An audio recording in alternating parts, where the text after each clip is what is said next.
Now that we're past the initial IFRS implementation wave, we are seeing a lot more questions come through regarding the next suite of changes. One of the biggest upcoming changes is the implementation of IFRS 9, which covers the multiple aspects of financial instruments. There is good news, however, as the standard creates a number of new opportunities for companies to simplify their current accounting process.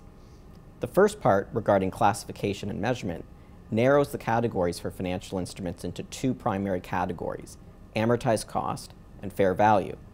The company-specific business model and contractual characteristics of the financial instrument are key here.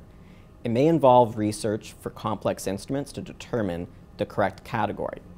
The flip side of that is if companies previously used held to maturity or you had balances in OCI, then those will need to be revisited for their current accounting treatment. There are some narrow exceptions for OCI treatment, but as these are categories that have direct impact on P&L due to the follow-on measurement effect, it's best to explore all options in this area.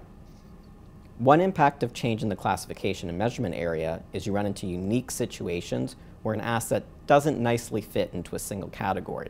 For instance, an asset with an embedded derivative. We've spent a lot of time over the years helping clients separate out that derivative at fair value from that host asset. The good news, or bad news depending upon your perspective, is that embedded derivatives will disappear under IFRS 9. The entire asset will need to be fair valued. Now, this will create challenges for companies that have had conversion features on loans or other debt instruments. Previously, the host debt instrument was most often carried at amortized cost, and you only had to fair value the embedded derivative, being the conversion feature. Now, the entire financial instrument will need to be fair valued. This will have a significant capital impact for banks and insurance companies, as market value changes can force you to hold more capital than you did before.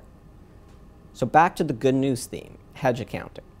Yes, I use the words good news and hedge accounting in the same sentence. Over the years, hedge accounting has become so complex that many companies just simply stopped using it.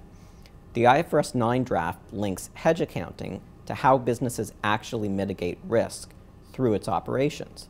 We are seeing more opportunities for companies to apply hedge accounting as a result, and this includes eliminating the requirement for that painful 80-125 effectiveness test. Risk components of non-financial items can now be used as hedged items, which is a big win for companies that use commodity price risk. There are also additional opportunities for hedging instruments to increase the reach here. So in many ways, this is a fresh start for any company that has risk management activities to examine if they benefit from this upcoming change.